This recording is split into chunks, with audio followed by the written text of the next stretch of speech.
Good afternoon, everybody. Steve Schmidt with the warning. I'm thrilled today to be joined by a great American patriot, the one, the only, to the contraries, Charlie Sykes. Charlie, how you doing? Good. Well, we tried to warn them, right? We did try to warn the American people. Um, I was on a call with about 50 people that I spoke on, and I spoke after a Democratic congresswoman. Hmm. And I was on my best behavior and I was completely stoic through the entire presentation until I reacted by laughing out loud. And I it was not affected.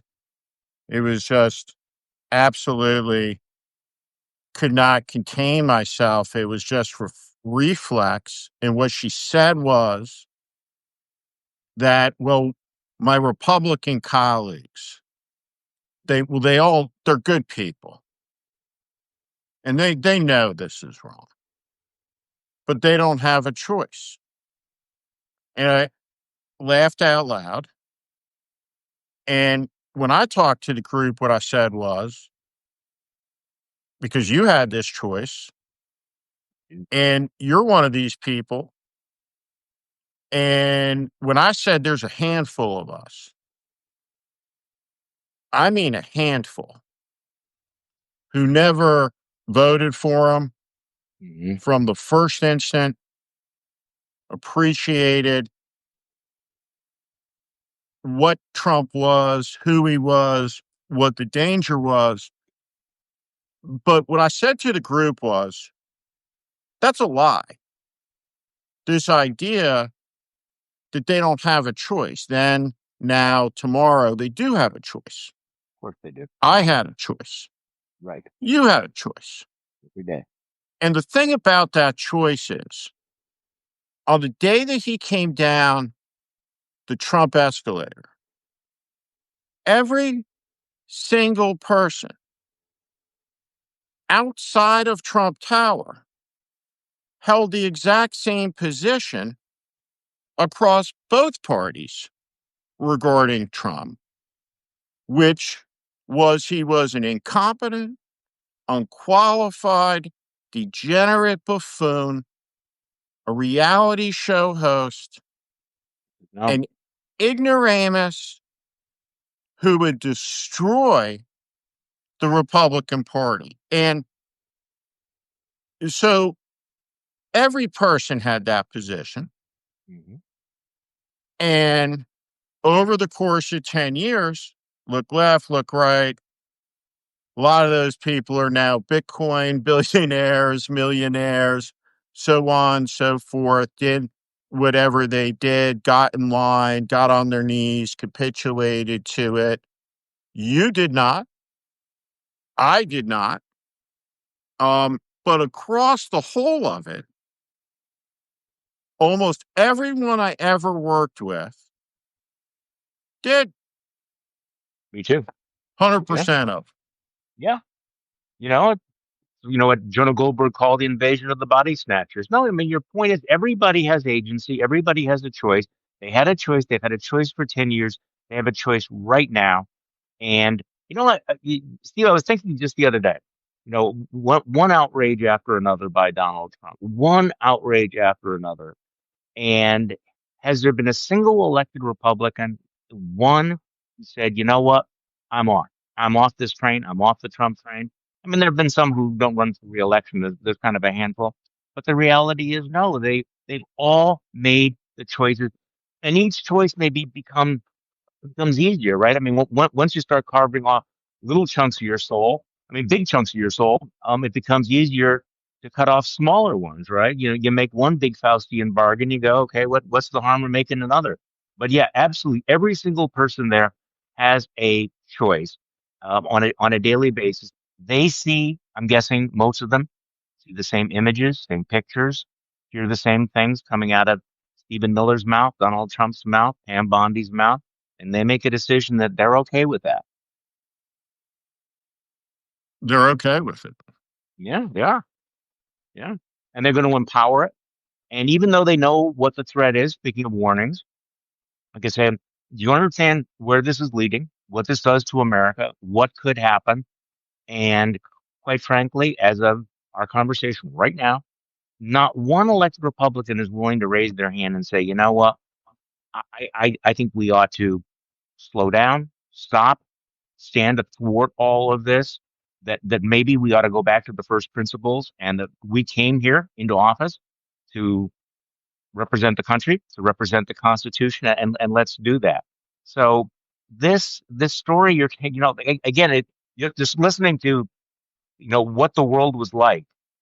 And for people listening, what the world was like when he came down the golden escalator, I didn't feel like I was an outlier in politics, saying this guy's a clown, this guy's a cartoon image of what Republicans, are supposed to look like. He's a demagogue. He's got the emotional vocabulary of a 9-year-old. Who on earth wants to give this guy access to the nuclear, the nuclear button or control the FBI or the IRS? And and that was the consensus among anyone, any sentient observer at that time. And so the point you're making is you go from that moment to where we are right now, and what you have is a cascading series of choices, compromises, cave-ins, and here we are. We are in the house that cowardice and greed um, and denialism built. And what is the condition of that house? What do you see happening? Well, are we talking about the House of the Republican Party or the House We're of? talking about the country. What do you see right now in the country, in Illinois? What do you fear the most in the dark of the night? The inevitability of what follows next and next after that. Okay, hope we can. We'll touch on a hopeful note, but we're a country on edge. This is the house divided against itself, led by men and women who want to divide it. Look, there's no mystery about what Stephen Miller's vision for America is. What he's whispering in Donald Trump's ears, the kinds of things, and it becomes more radical all the time. So I think you and I have talked about this before. The failure of imagination to imagine how bad Trump can be. We can't allow that to happen right now. So they're talking. Look. I wrote this the other day. I don't know if you agree, but there's no question in my mind. Donald Trump will at some point invoke the Insurrection Act, which is one step from martial law. If you would have said that 6 months ago, we'd been accused of Trump derangement syndrome. I think they fully intend to do that. People like Stephen Miller are hoping. They are hoping for more acts of violence, so that they can use that as the pretext for more draconian invasions of American cities. But there don't even have to be acts of violence. I think this is their plan. This is their intention. They are lusting for it. I was talking with Susan Glasser on my podcast yesterday about this. You watch what I call MAGA porn. Um, they they love the images of the brutality. Christy Nome, the puppy killer that Donald Trump put in charge of mass deportation, made a sizzle reel video of that horrific attack on an apartment building in Chicago. And I think people just don't gloss over that. I mean, it happened. You had the masked agents who come in, guns drawn, zip tie children in the middle of the night. Okay, that happened. But Christy Nome made it into a video to celebrate it. And this has become the MAGA porn. So if people think that they're like maybe embarrassed about this or there's pushback against the violence in the MAGA world, and these are the people who are talking to the president of the United States, they're getting off on this. This arouses them. So expect much more cruelty. So I do worry about that.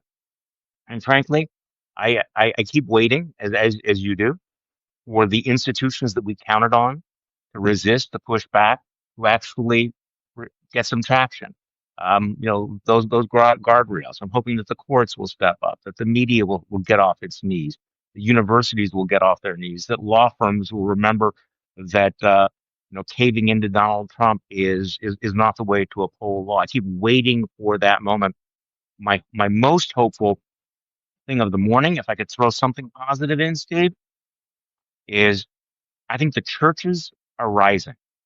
The Pope, we have an American Pope. Never happened before in world history.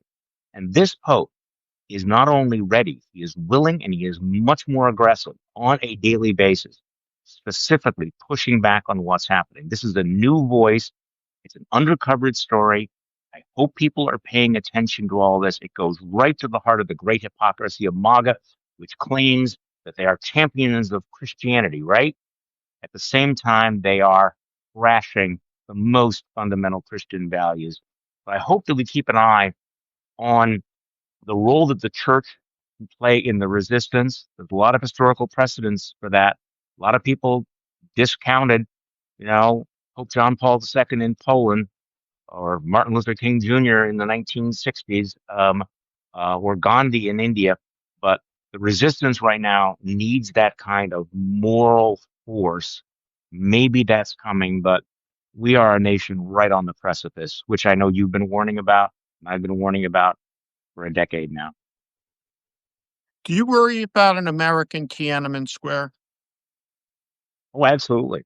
Yeah, I think it's naive not to. I mean, first of all, do you remember how Trump reacted to the original Tiananmen Square?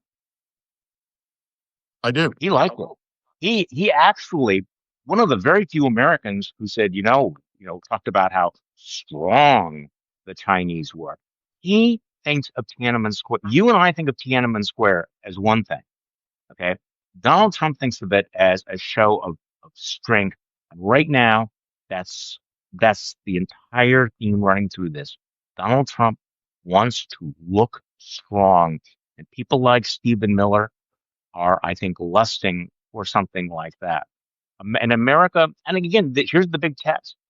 Is America going to accept that? Now, you and I hope that America will be repulsed and will reject it. If America does accept that, then the American experiment, we have the answer, whether the American experiment is a success or not, don't we? That's what I worry Um, so the predicate to that for me is through the smoke, you try to find some clarity. And I don't have a roundtable convened in my home, right, to discuss such things that I'm gonna ask you about. Um, you know, or uh, like too much. When I look at Pam Bondi, um, all I could think about was how much I wished John McCain was back on the hearing dais that day, or Ted Kennedy. I mean, you imagine pulling that bullshit with Bob Dole, Daniel Daniel Inouye. Um, but you look at her belligerence. You try to get to the essence of what I'm looking at there. And so that's a registered Qatari foreign agent who should never have been confirmed on that about. single basis alone. She's corrupt. But this is a person who in the plain light of day is the architect of a cover-up strategy Yeah. around the most notorious child sex trafficker of the 21st century and his chief accomplice, who she's the responsible officer in her movement from a maximum detention federal penal facility where she belongs to a club fed facility where they raise puppies.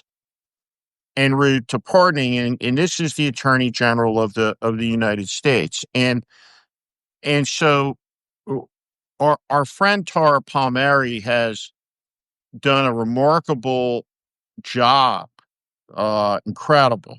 I mean, really, I can't express my admiration for her enough, Great. right? And just she's the real deal. And everybody should subscribe to the Red Letter who's with us, who follows Charlie, right? Charlie and I. But at the core, well, she's prosecuting James Comey. She simultaneously is covering up for the crime of raping 12 and 13-year-old little girls. And no one cares. Or it seems like no one cares. Or it's easy to say that no one cares because you see Pam Bondi's belligerence in doing it. And I wrestle with this. Sometimes 40 to 50 times inside of 1 minute, right? Which is, are we a degenerate, broken, toxic, disgusting society? Like the most grotesque on earth? The embodiment of what Khrushchev said we would become as he banged his shoe on the table? Some desiccated husk?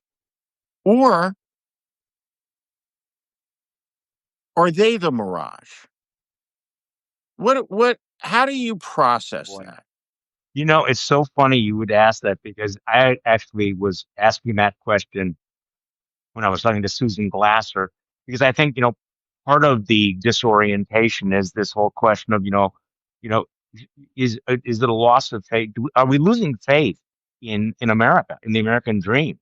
You know, is the story of our time what Trump is doing to America, or is the story what America is letting Trump do to it? So let's go back to Pam Bondi for a moment. By the way, talk about a deeply unserious person. Just almost parenthetically, I wish I had focused a little bit more on the fact that they now have these shots of her notes.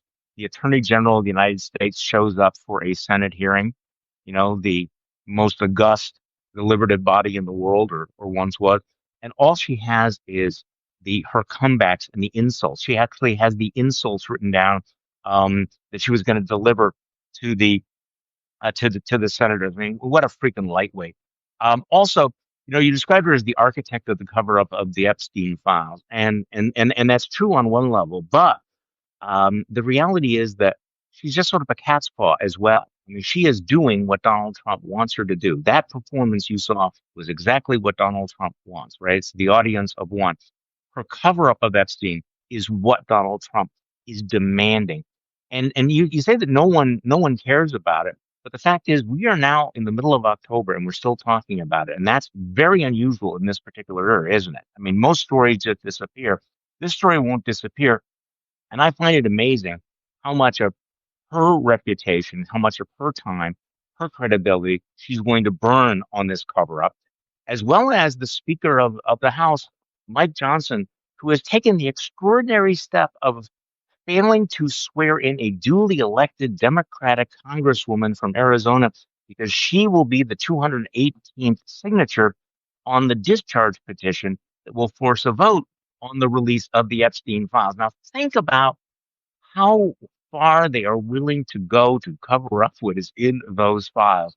So, their cover up actually makes me far more interested in what it is they are hiding, what it is they are covering up. And you're right, Carol Palmieri has done amazing work, continues to do, highlighting the victims, highlighting what is known about this.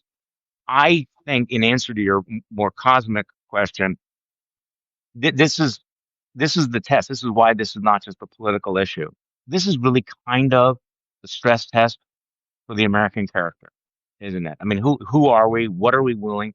I still, I struggle with this the way you do. That I don't want to feel like I'm naive. I think there's this fundamental American sense of decency There are lines that I mean, and I think that Americans, if you ask them, and the pollsters have asked them, should we find out what these sex traffickers did? They say yes. So this is a terrible issue for Republicans. It's a terrible issue for Donald Trump because and it cuts against so much of what they said they were going to do and they promised they were going to do. It's easily understandable. And so, in answer to your question, I do think Americans care. I think they're going to continue to care. Donald Trump will do everything in his power, and it is considerable, to distract, to evade, to do all these things, and yet it hasn't gone away yet, has it, Steve? It's almost the only thing that hasn't gone away. That's true. I mean, that's true. That's true. Yeah. One of the one of the phrases that has become part of the lexicon, more commonly so, in recent months, is Christian nationalism. Yeah. And what is it? And I was in a documentary with Bishop William Barber, called Bad Faith. And talked about this. It was out. It was directed by a friend of mine, Stephen Oljaki, great filmmaker. And we talked about Christian nationalism. And the way that I would describe Christian nationalism is that what Christian nationalism is three masked federal agents on a roof who were ordered by a superior in a chain of command that flows up to Stephen Miller's office, right? And so up and down. And one day we're going to get to read every email, of every detail of every order, including the permission structure that allow those federal agents to point a weapon, with no cause. There was no cause to draw a weapon. Mhm. There was no cause to aim a weapon. And there was no cause to fire a weapon. But what Christian nationalism is those mass federal thugs pointing a weapon and firing it at the head of a priest, and hitting him, and then watching a preening young woman with blonde hair and a small cross affixed to her chest lie about it, while her boss, another blonde woman with a small cross on her chest, lies about it. That's what Christian nationalism is. It is death, it's violence.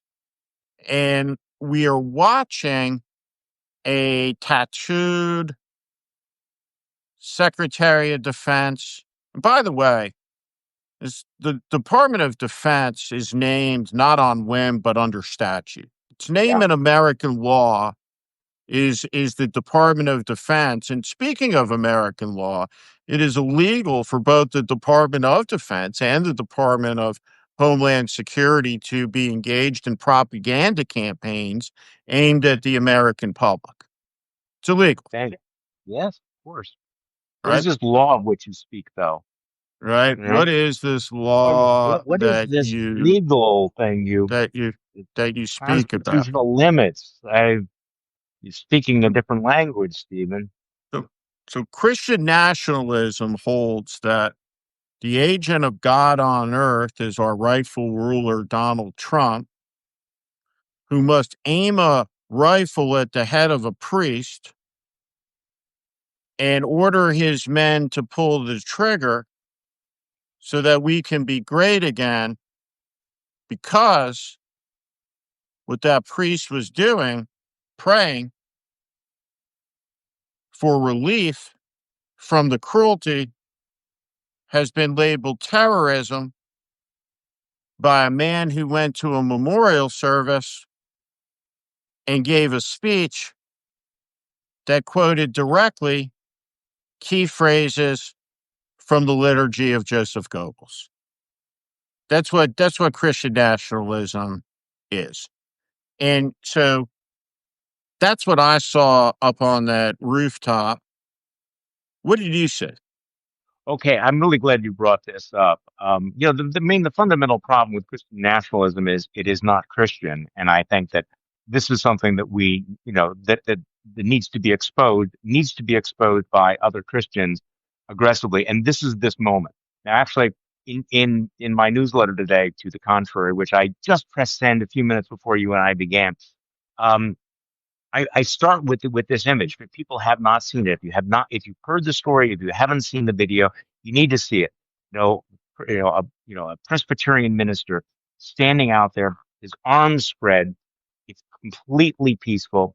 He is praying, and the armed guards up on the top, the ice age, the masked men, respond to his prayer by shooting at him and shooting him in the head with the pepper balls.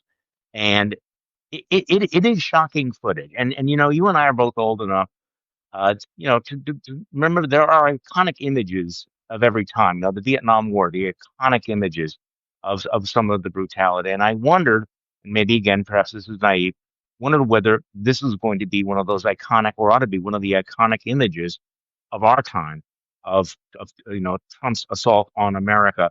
You know, that image of a man in clerical garb speaking, praying, being shot by agents of mass deportation from the president. I don't know whether or not they got orders or whether they got permission, but these are people who are behaving with absolute impunity.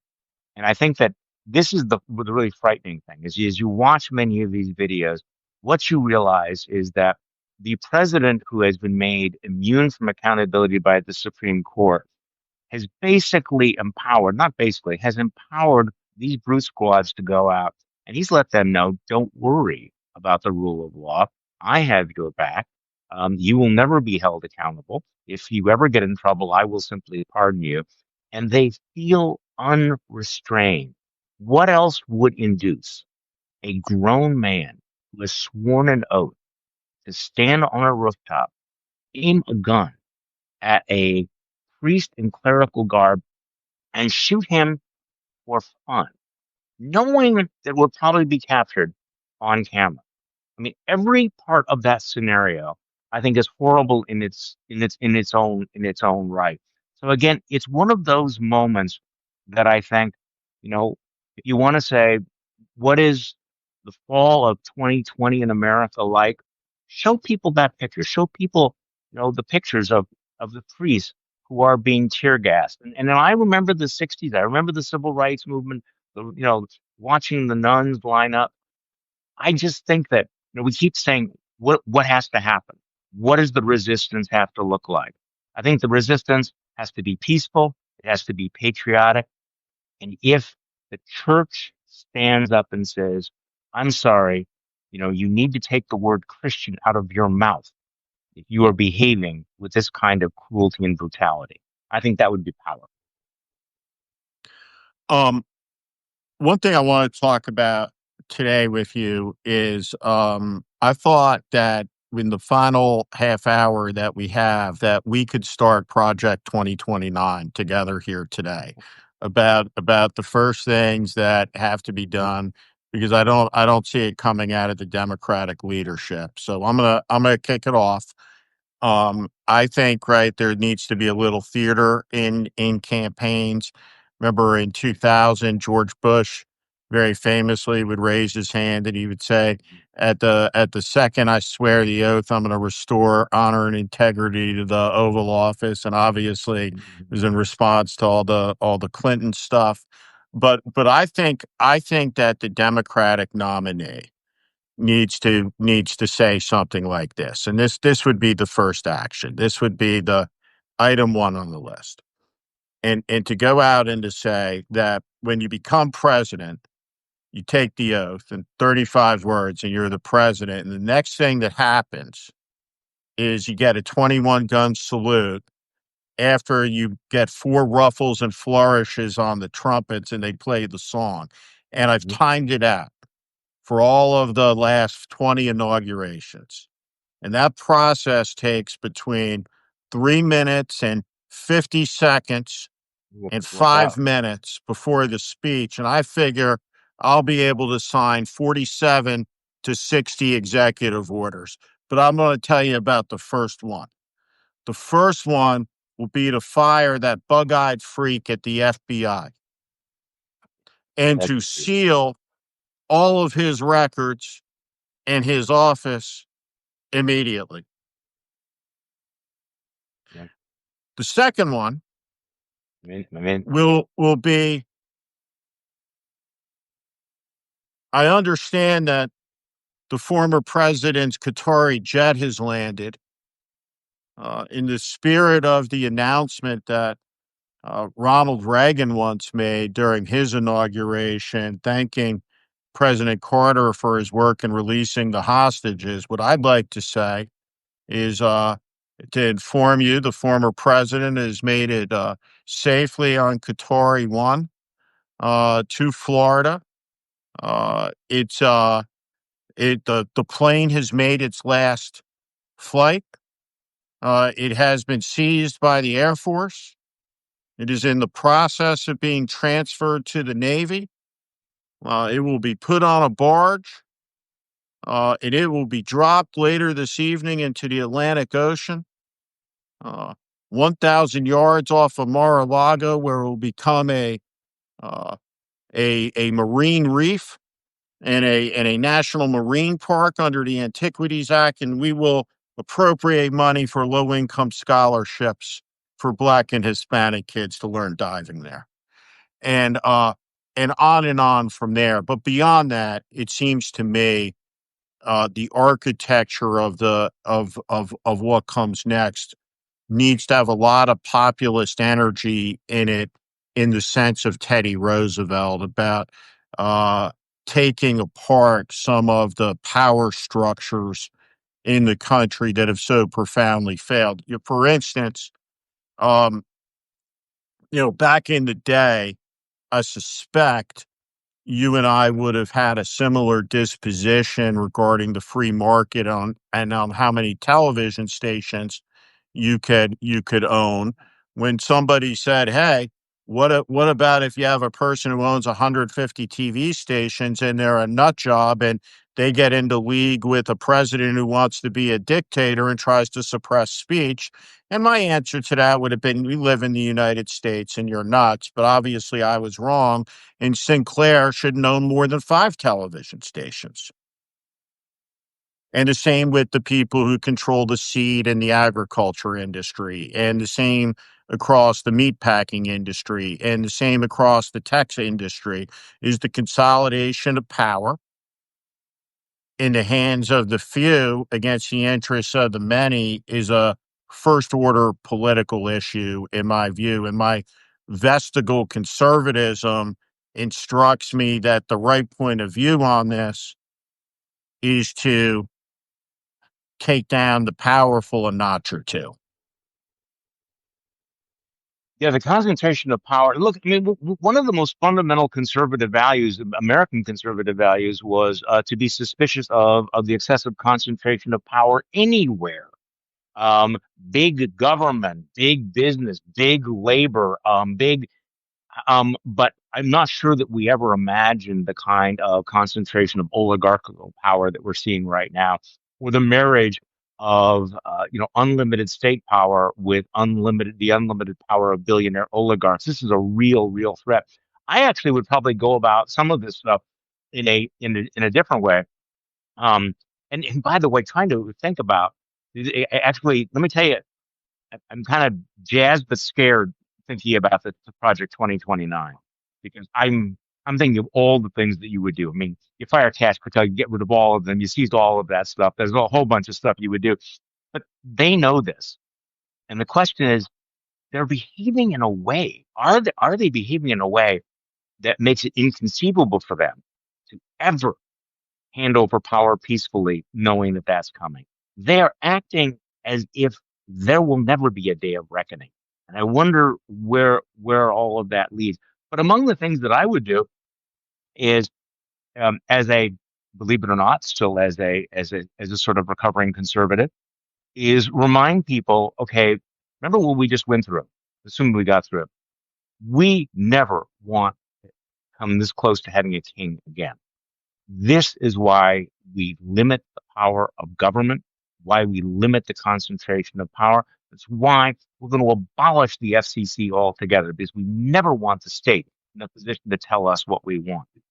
And then I think that we need to go after the incredible, massive crony capitalism, corporate welfare state that has propped up people like Elon Musk on the taxpayer's dime and said, you know what, free market, go compete, build your own businesses. But we in the government have got to get out of the business of picking the winners and losers, rewarding our friends, punishing our enemies. Here's the problem. I want to basically, I mean, there's a big part of me that would like to come in and basically say, all those law firms that cut the deal with Donald Trump, you're going to be out of business for the next 4 to 8 years. Okay, just so you understand, every single one of the new corporations that came in and got on your knees, to kiss the ring and the knob, whatever, brought in the golden apples and everything like that. You're in the shit for 4 years. I would like to be able to do that. What I think it would have longer term is like, okay, does everybody understand that the original intention of the Constitution was that the American people should not live on their knees, should not be afraid of the President of the United States, should never be afraid of criticizing the President of the United States or taking a different position, and let's find a way to restore that. You know, Day one, you repeal the Insurrection Act. Day two, you begin to actually bulletproof the laws of this country so that they can never be abused by a rogue political party again. One of the big failures, and I got to say, I'm becoming more angry about this all the time, Steve. As you know, I'm a calm guy. But the failures of the Democrats during the Biden era to bulletproof the Constitution when they Historic. had the opportunity, it is historic. And I think you look back on that, this naivete, this lack of will, this lack of imagination. There were warnings about what the Insurrection Act could do. David French was writing op-eds in the New York Times saying this is the worst, most dangerous law on the books. Democrats, you control Congress, do something about it. None of that was done. So the you know the restoration, post-Trump restoration, if there ever is one, needs to really focus on how do the slogan should be never again. Okay, we have some unfinished business, but job number one is never, never, never again. Never again. 100%, 100% Mm. correct. The next campaign has to be one that is imbued with tremendous, tremendous meaning and real reform that deals with some structural issues. And there is none that is more important than dealing with the insanity of the corruption, the Niagara Unbelievable. Falls of corruption. And I I'm serious as a heart attack when I say this. And we have 1,600 people, and some tens of thousands will watch this later. Um, the absolute necessity of coming out of this moment and imagining that instant when there's a Democratic administration and the Saudi ambassador and the Emirati ambassador and the Qatari ambassador are called in and sit down together. Hmm. And someone pushes a pad of paper across the table and says, you're going to write down the names and the numbers of every corrupt fucking act that took place in the last 4 years. And you're going to bring it back, or we're going to fuck you at a level that you can't comprehend. I'm going to take all your shit. And before the Saudi ambassador leaves, the order will go out that every 9/11 file is declassified. We're going to need some hardcore Yeah. people wielding power who then have the wisdom of restraint as you get to the end of the process of setting things right. But things must be set right in the Well, aftermath of that. I have no doubt about that. look, this is going to be hard because we have to have a truth and reconciliation process, right? We have to have accountability. The Vesuvius of corruption has got to be dealt with. There cannot be a turning the other cheek on all of that. Now, I mean, I'm probably not as into the that everybody needs to be. No, I am actually. These people need to, pay a price for it. But on the other hand, if we get into this vortex of revenge, I don't know where it ends. On the other hand, and that's the balance. How do you hold the people who engaged in this accountable? How do you fix the problem? How do you hardwire the government so it cannot happen again and and move ahead? What I don't want is just to basically have, do what Trump has done on the other side. Yeah, of That course. we can't do that. We have to figure out a way how, because the problem will be in 2029, if there is a 2029 transition, um, is how much of this damage can be fixed. You mentioned one of the first things you do is, you fire Cash Patel and you lock his office. Um, quite frankly, and this would have sounded very radical a few years ago, I think he shut down ICE. I think you Oh, abolished the Fox, agency completely. I mean, almost instantaneously. And 100, and you you 100%. and you put out an executive order that law enforcement in this country will never be done by masked agents. That in fact, abuse of law by the military, by police, by federal agents will not be tolerated. Because by 2029, Trump will have given a green light to every sort of abuse, every sort of abuse of civil rights and civil liberties. How do we restore that? And this is going to be the work of generations. I mean, it's a work of generations to resist what's happening right now. It'll be the work of generations long after you and I are gone to put these pieces back together again. So we're going to have a second or third American experiment. Like, once all the shit is broken, how do we put it back? Yeah. How do we put having had these sadistic children with hammers running through the china shop? How do we how do we put the pieces together? How do we glue them back together? And maybe I don't know. And it will require tremendous acts of political leadership, the wisdom of restraint, a thirst for justice, and the wisdom to appreciate that when you go on a revenge mission, you better be prepared to dig two graves because Hmm. revenge never works out. And I think in the end, setting things right, ICE,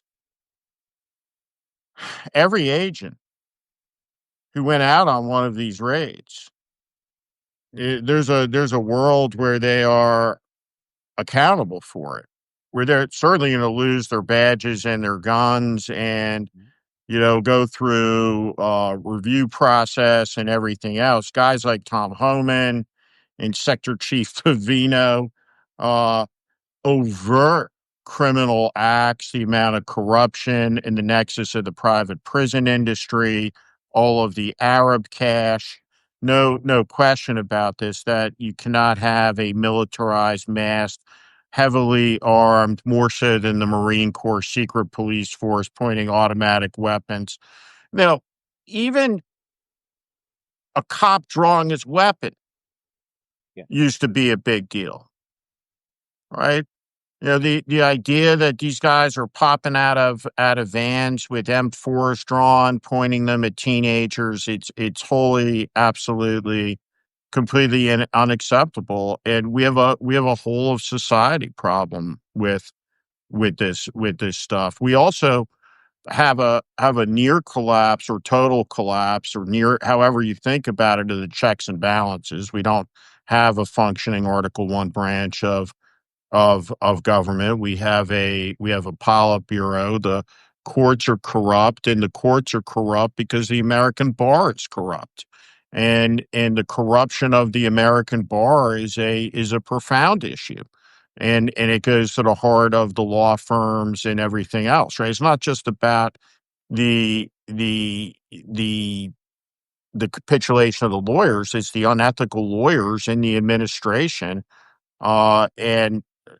you can't just simply, in the aftermath of this, pretend that meeting in the middle with these folks is the definition of bipartisanship. Oh no, It's no, insane.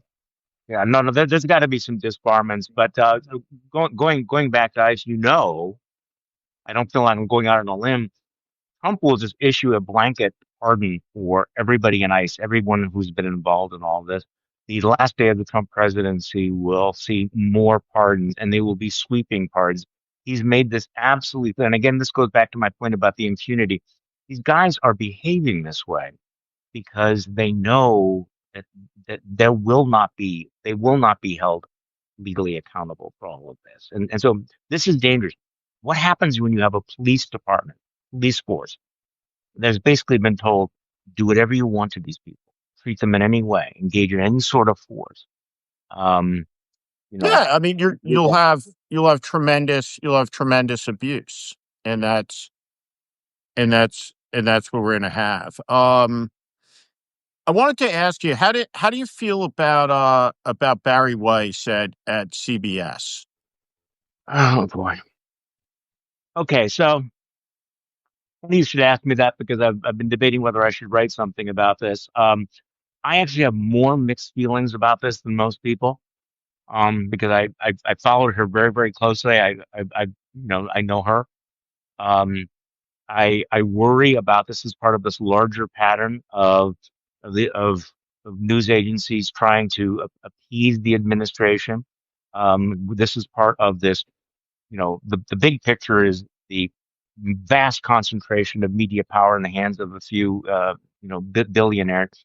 Barry Weiss is a serious person. I disagree with her on many things. She has disappointed me on many things, but she, I'm reserving. I am going to reserve my opinion more than most of the people in our world. Let me put it that way. Um, I think it's the fact that she didn't put herself in that position. Ellison put her in that position. Why did he put her in that position? My guess is because he's currying favor with Donald Trump.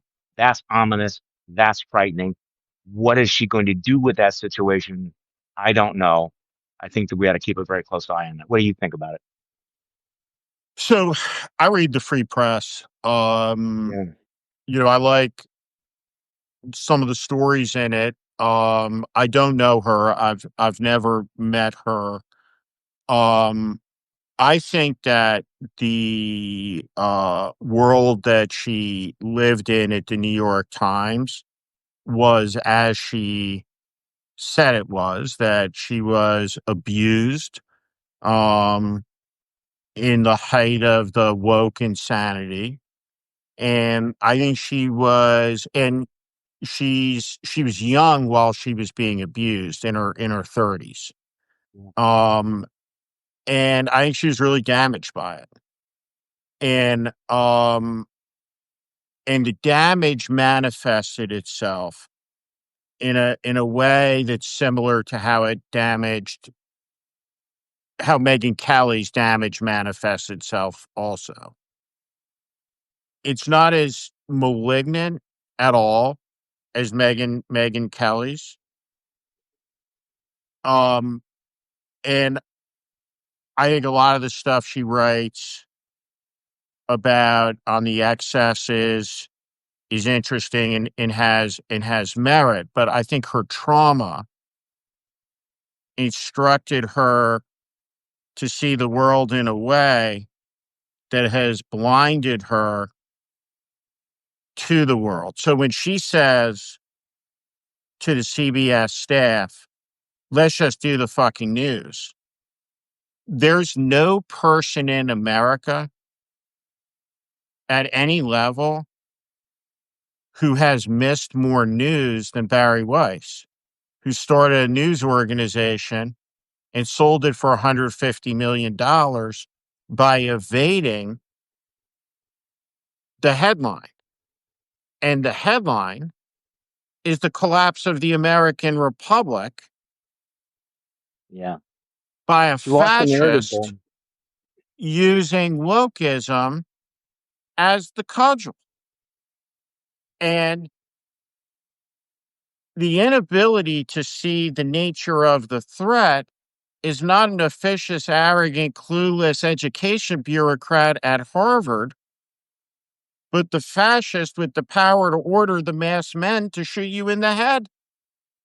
That's the fucking news. Little asymmetrical. And that's the problem with Barry Weiss. Listen, I agree with you. But I think this, yes, I know, I actually do agree with you that, and this is part of the challenge of our time, which is that we need to be able to hold two thoughts in our head at the same time, right? That these, excesses here on the left need to be called out. But the bigger story is right here, and it's easy to be distracted from what the most important story is. And I think that during the early Trump years, those of us from the Never Trump movement were so focused on calling attention to the abuses of Donald Trump, opposing Donald Trump, that perhaps we did not pay attention to some of the other things, the other illiberalism out there that actually is proven to be the wind beneath Donald Trump's wings. Barry Weiss did do that, but because of the trauma of all of this, she focused on that and then turned her back on the big story. And you and I have talked about this before. Look, things go on the left, and I've written about them over the years, and that's like a chronic disease.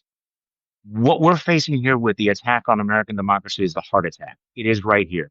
If you then focus on, again, perhaps legitimately focusing on some of these other things over here that have been neglected, and she built her entire empire by saying these are important, legitimate issues that the rest of you are not paying attention to. Okay, fine. You need to pay attention to some of that, but then along the line, and you're correct, she lost the thread. She lost the narrative. She lost the perspective on what's happening. So yeah, are these university programs that deserve to be criticized, and yet at the same time, you have this looming autocracy. Now, here's my big question. The reason I'm suspending a little bit of judgment is now that she's over at CBS and looking around, is she going to continue to miss that story?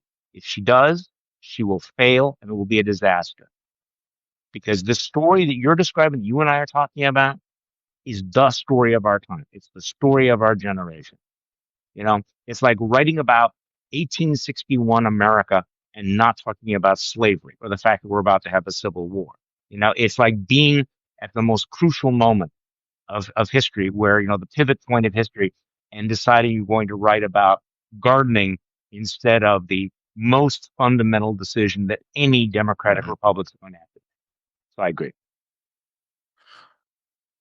There is part of me that has one foot firmly in the camp of none of it fucking matters.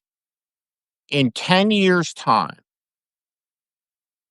right? In 10 years, there's not been a single deeply penetrating philosophical question ever asked of Donald Trump, ever,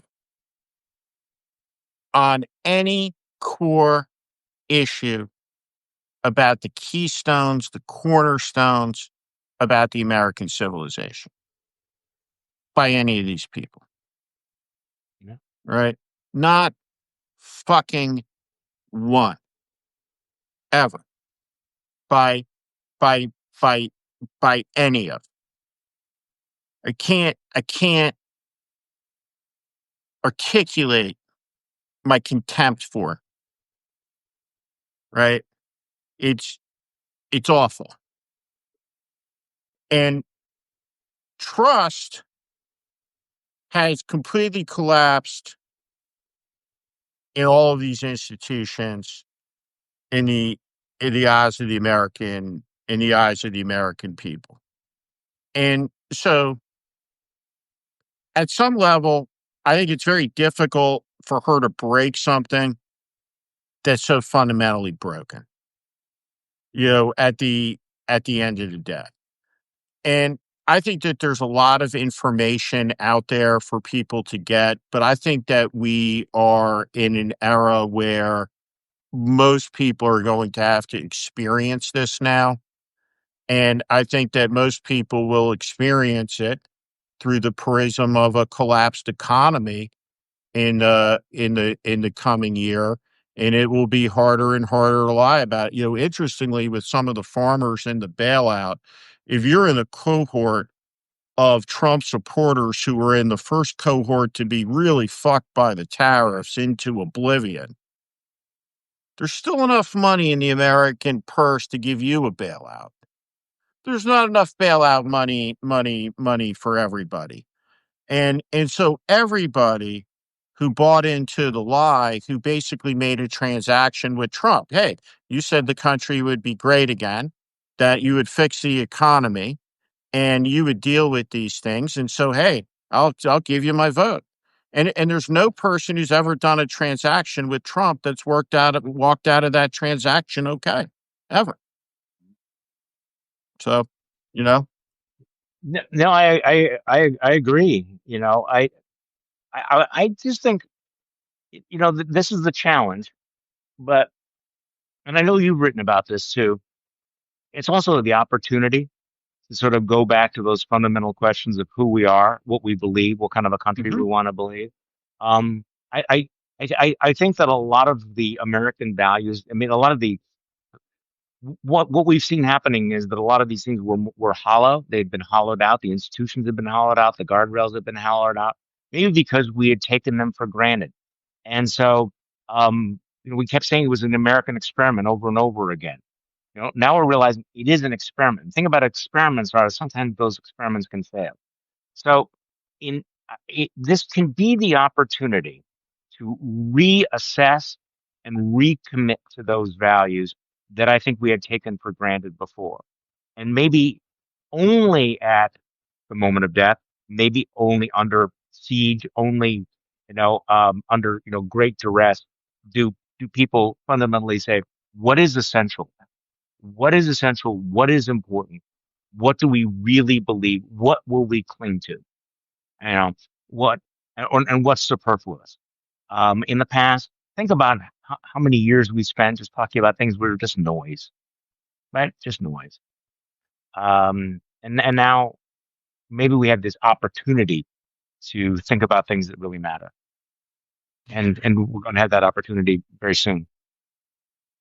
well, um, one thing that I wanted to, then we'll wrap it up here, is when you watch the hearings with Pam Bondi and Cash Patel, I'm just gonna react to it like a old retired political strategist, which is that if you're Pam Bondi and you're coming in with the book of insults, right? That suggests, right, and for the purposes of my analogy, right, that you're the batter, Pam Bondi's the batter, and Pam Mm, Bondi knows what the pitches are, mhm. right?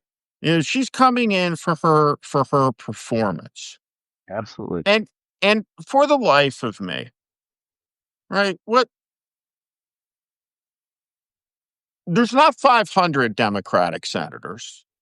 There's 45, right? I'm a Toronto Blue Jays fan, right? I think the baseball manager of the year should be John Schneider, right? He's a fantastic manager and a leader, and it's a great team.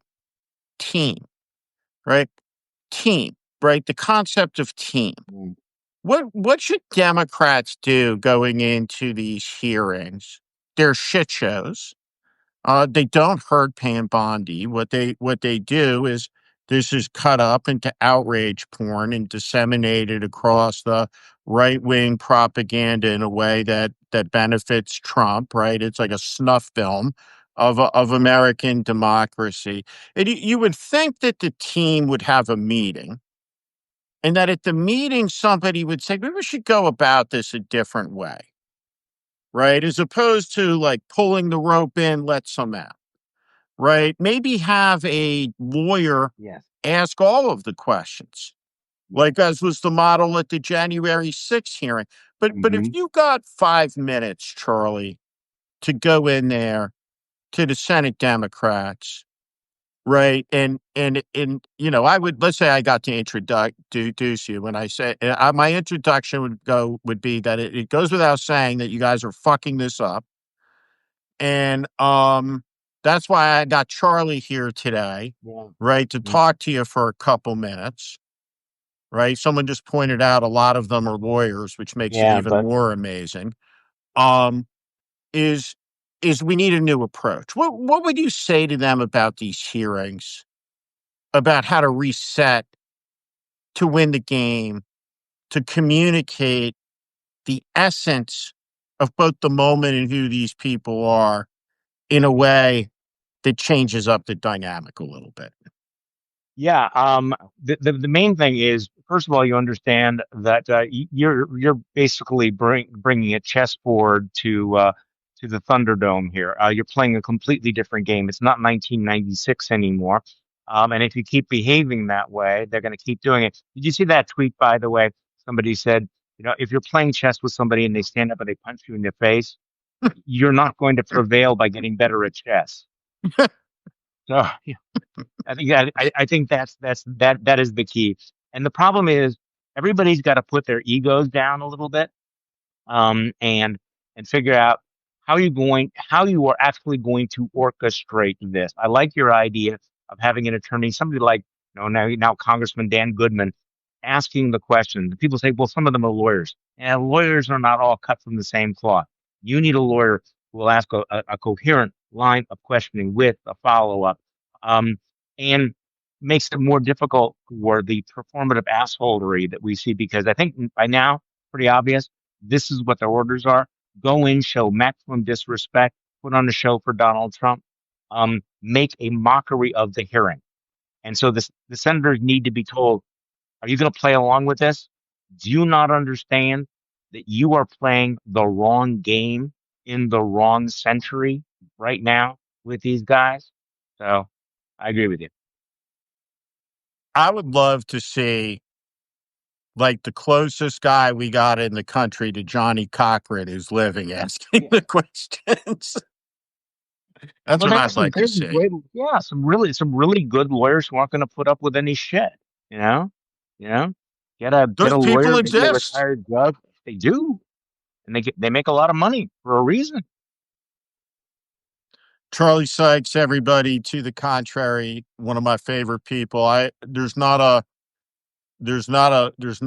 day that goes by where I don't read what you write, and it's one of the first things I always see, but I always put it off a little bit when I have my coffee and I'm gonna be able to Yeah. sit back and not have dogs licking on me, kids yelling at me, getting bossed around by anyone in the family. I sit down and read the wisdom that you put pen to pen to paper every day. And um I just I just want to say in closing is, I really admire Thanks. tremendously your integrity, and that for all the people that are with us, just know this, that two things can be true at once, as Charlie mentioned before.